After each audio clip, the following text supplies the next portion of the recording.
Olá, minha amiga, meu amigo, hora do nosso encontro nesta quinta-feira, Corpus Christi. É uma festa móvel, católica, que vem depois do domingo da Santíssima Trindade, que por sua vez vem depois do domingo de Pentecostes, né? São festas móveis. Esse no dia 19 de junho. Procissões em toda parte. A principal do Brasil, a mais típica, é a de Pirenópolis. Um dia de festa em Pirenópolis. É o desfile, a procissão, levando a hóstia, que representa Cristo, lá da última ceia, é o pão e o vinho, que foram servidos por Cristo para os seus apóstolos. Não é um feriado nacional, mas aí os governos falam em ponto facultativo, isso equivale a feriado. É uma festa religiosa, sim, de guarda. Né? E vejam só, num dia como hoje, 240 anos antes de Cristo, o Eratóstenes de Cirene fica na Cirenaica, na Líbia. Teve uma batalha importante entre Rômulo e Montgomery, lá na Cirenaica, norte da África. Esse Eratóstenes calculou pela sombra de uma haste que ele fincou perpendicular no chão e baseado em que os raios solares são paralelos, calculando a sombra e os 360 graus de uma circunferência, e já sabendo que a Terra era redonda, ele já tinha percebido isso, pelas sombras, pela curvatura da Terra, ele calculou o raio da Terra, portanto o diâmetro da Terra, que é raio vezes 2, e a circunferência da Terra, ou seja, o tamanho da Terra, 240 anos antes de Cristo. Só para a gente saber que o cérebro não nasceu agora com a inteligência artificial. O cérebro é um dom. Por isso que vocês vão me ouvir nesse fim de semana falar sobre o pecado capital, que é não usar o cérebro. Bom, vamos em frente. Lembre-se de se inscrever se ainda não fez isso e ao final de deixar o gostei ou não gostei.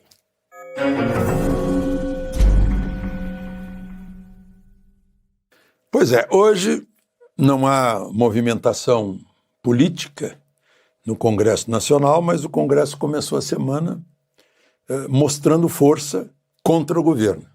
Apenas 97 governistas votaram a favor do governo entre 513 deputados.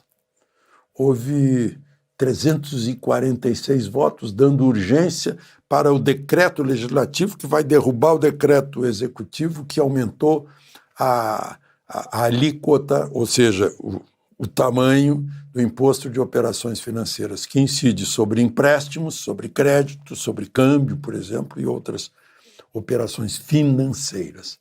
E esse foi um aviso de que a medida provisória que põe imposto de renda na letra de crédito agrícola que sustenta o crédito do agro, que é para atividade produtiva, o crédito imobiliário, que é para construção civil, que dá muito emprego, né? E as debêntures que são incentivadas, né? que também que estimulam a atividade econômica, né? Cobrar imposto. Vão derrubar isso. E uma semana em que Lula estava fora e Haddad estava em férias. Parece que é um abandono. Aí fica a ministra da Política do governo para dialogar com o Congresso. E todo mundo lá no Congresso sabe que esse diálogo é difícil.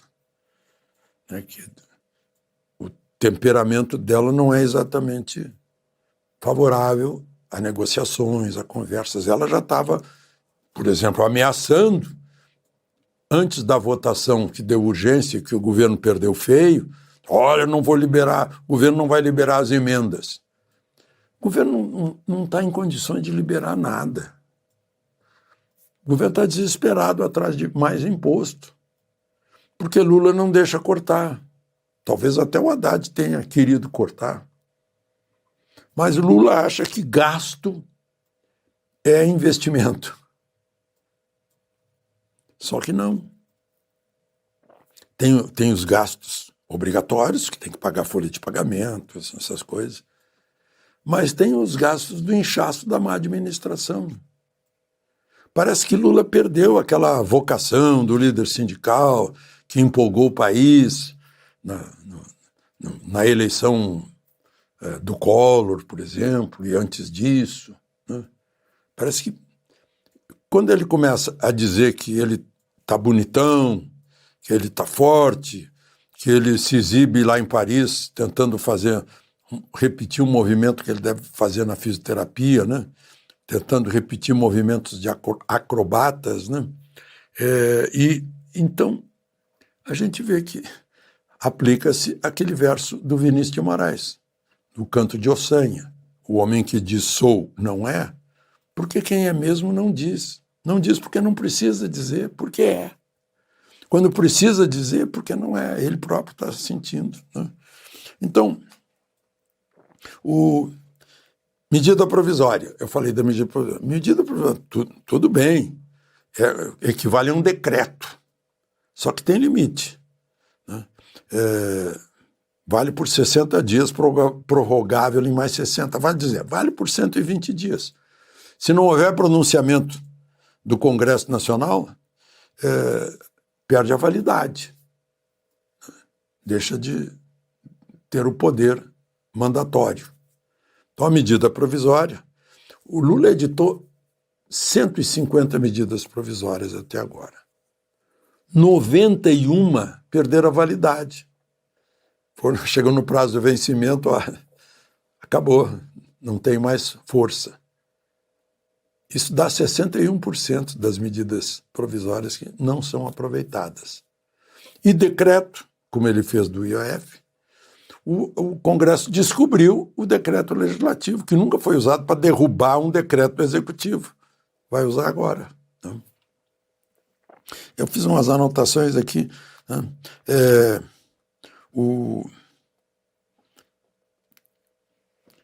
A ministra da negociação política carece de empatia com seus pares no Congresso. O ministro da Fazenda carece de maior estudo de economia. Ele próprio disse que tem só 2 meses de economia. Claro que imagino que tenha bons assessores para orientá-lo. Mas também parece que não está combinando com Lula. O ex-ministro José Dirceu, que é a grande figura, o pensador do PT, deu uma declaração na Globo News que é um sinal. Disse que, em outras palavras, que o PT está perdendo o bonde da história. Né?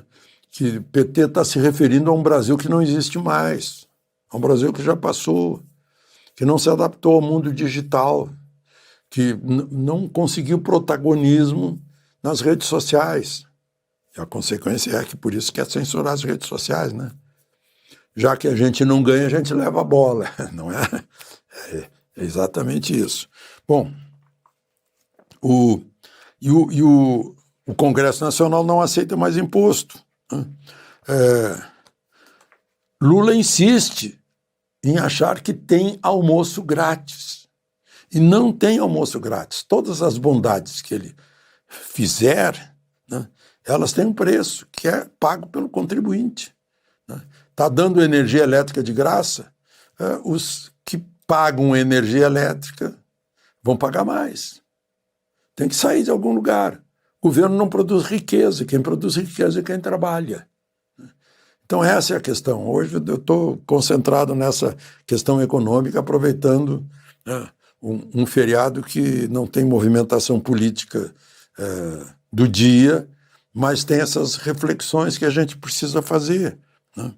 E aí é preciso observar o quanto tudo isso, essa incompetência do governo, afeta a economia, a nossa, da nação, ou seja, a economia privada.